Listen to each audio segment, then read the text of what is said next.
Olá, meninos. Voltamos. Vamos continuar nossa aula. Nós temos um exercício da aula passada, né? Nós temos, na verdade, 2 exercícios aí para serem corrigidos. Vamos lá, então. Preparados? Já no cantinho de vocês? Isso, vão lá. Tô aguardando. Desculpa. O tempo tá seco, né? Baixa a umidade do ar, então a garganta da gente resseca. Vamos lá, é necessário beber muita água, tá bom? Eu já bebi há pouquinho, quase um balde d'água. Ótimo, perfeito. Vamos então para começar a nossa correção. Lápis e borracha nas mãos. Quando terminar a correção do exercício, posta lá na agenda eletrônica, tá bom? Para a professora dar ok no seu exercício. Tá, vamos lá. Nós estamos na página 50, um exercício fala assim: observe a fotografia a seguir e responda. Então, nós temos uma imagem aí para ser observada. Observe essa imagem aí no seu livro, tá bom? Isso, então vamos lá. Letra A. Quais são os elementos... Desculpa. Quais são os elementos naturais retratados na imagem ao lado? E quais são os elementos culturais que tem nessa imagem? Então, assim, nós já estudamos os elementos, o que é um elemento, os elementos naturais, os elementos culturais, lá em um outro módulo, lá na frente. Agora, nós vamos encontrá-los aí, nessa imagem, não é? Então, vamos dizer aí, quais são os elementos naturais que tem nessa imagem? Os elementos naturais que nós temos aí, nós vamos ter as montanhas, não é? No caso aí, nós vamos ter os picos nevados, não é? E a vegetação. Esses são os elementos naturais presentes nessa imagem, não é? As montanhas, né? Que são os picos nevados que tem aí e a vegetação. Agora vamos ver quais são os elementos culturais presentes nessa imagem. Nós vamos ter aí a estrada, não é? Nós vamos ver as moradias e nós vamos ver os veículos. Os veículos. Muito bom. Letra B. Essa imagem retrata a relação existente entre elementos naturais ou entre a natureza e a sociedade. Essa imagem retrata a relação existente entre elementos naturais, somente entre elementos naturais, ou entre natureza e sociedade. E aí, qual é a sua resposta?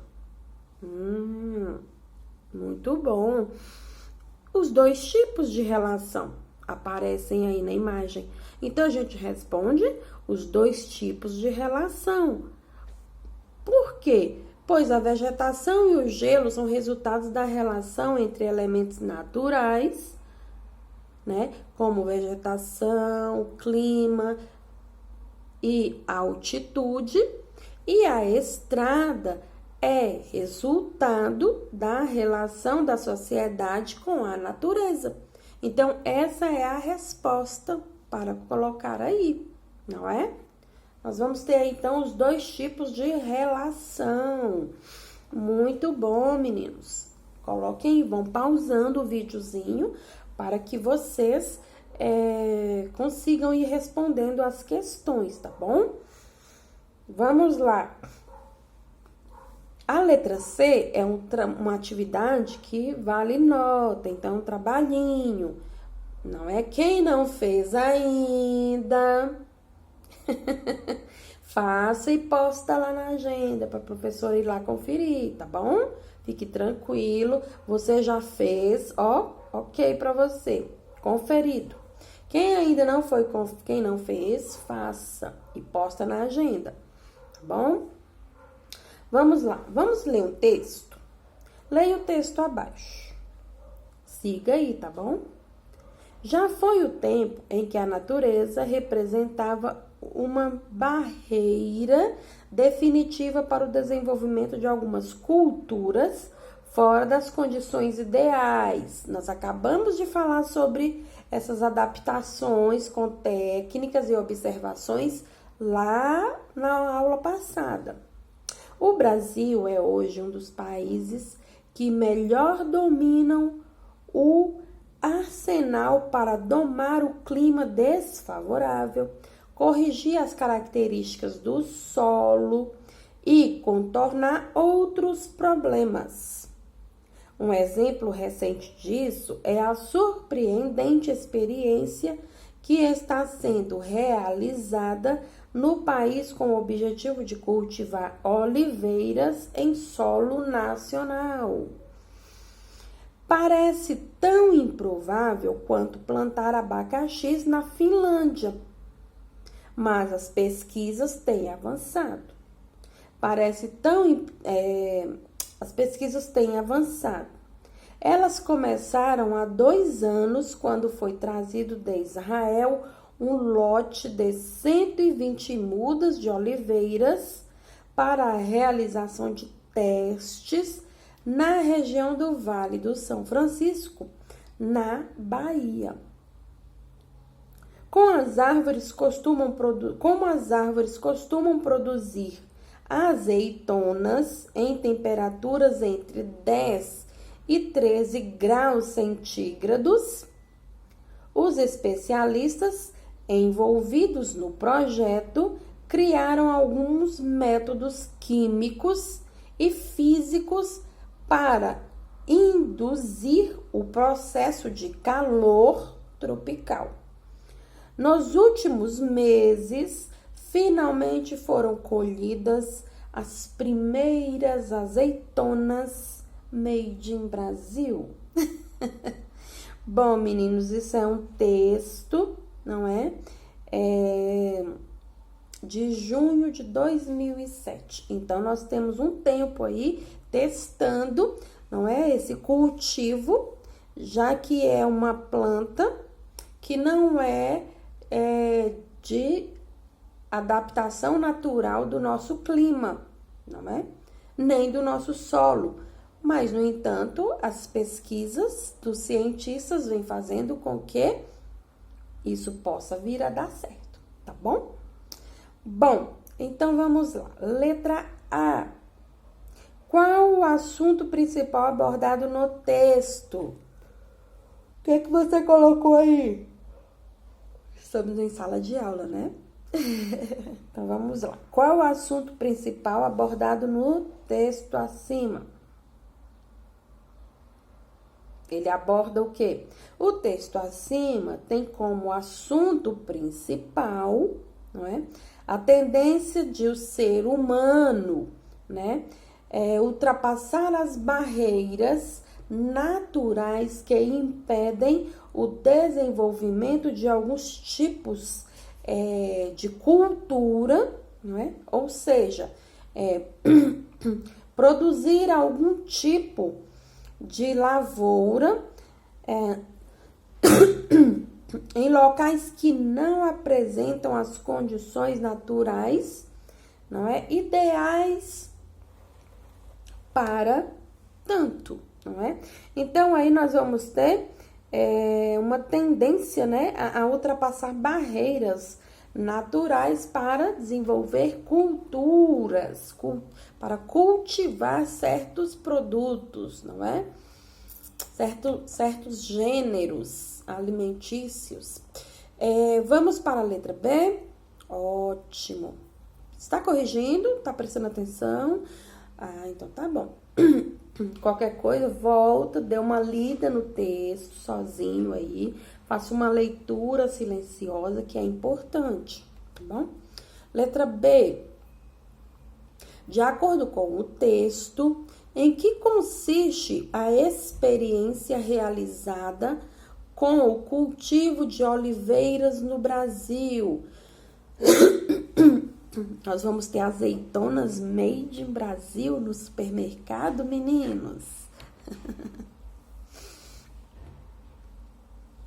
Consiste na experiência de produzir olivas no calor tropical, com 120 mudas de oliveiras trazidas de Israel, as quais são cultivadas a uma temperatura média de 10 a 13 graus, não é? Utilizando-se de métodos químicos e físicos para isso, não é verdade? Imagina, 10 a 13 graus e adequação em um clima muito quente, diferente, não é? A letra C, vamos lá para a letra C. Por que seria impossível produzir abacaxi na Finlândia? Se necessário, realize uma pesquisa para responder a essa pergunta, a fim de saber se o abacaxi é uma cultura adaptada a climas quentes ou frio e qual tipo climático predominante na Finlândia. Isso, então vamos lá. Porque o abacaxi, ele é adaptado ao clima quente, né? Um produto tropical, né? E na Finlândia, né, a predominância é do clima frio, na maior parte de seu território. Então, plantar abacaxi lá na Finlândia, que é um produto de clima tropical, subtropical até, seria meio complicado. Mas, com as novas técnicas, pode não ser. Nós não estamos trazendo as oliveiras para cá, podemos levar os abacaxis para lá. 2. Explique como a construção de uma usina hidrelétrica, estudamos isso, ó, lembram? Explique como a construção de uma usina hidrelétrica pode transformar a paisagem do local onde é instalada.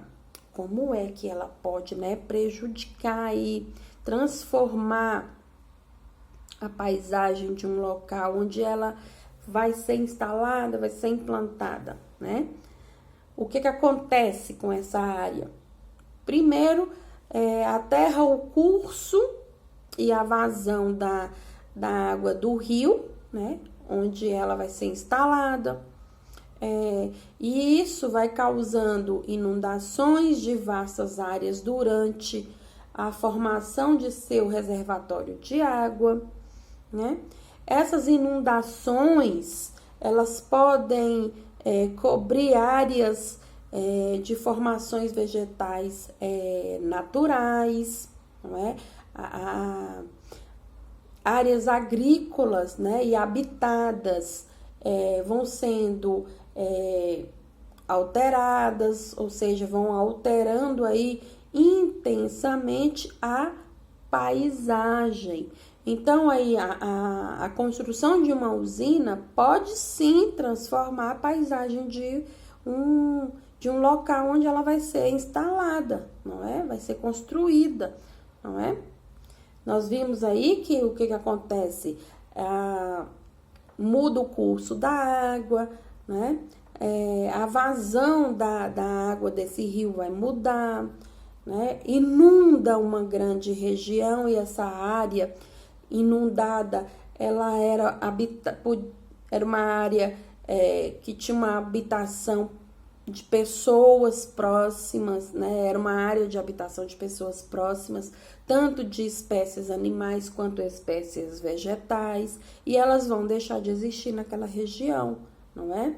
Então, essa mudança do curso da água, o represar a água, mudar a vazão do rio, né? Vai sim ocasionar, então, a mudança da paisagem, tá bom? Meus amores, como eu já disse a vocês, vão pausando aí os textos, vão lendo, não é? Volta nos textos que a gente veio trabalhando anteriormente e vão realizando aí a correção do exercício. Quando termina a correção do exercício, posta na agenda eletrônica, tá bom? No mais, eu desejo um dia muito tranquilo para vocês. Deixo um abraço fofinho da professora e um beijo carinhoso e até a próxima aula. Tchau!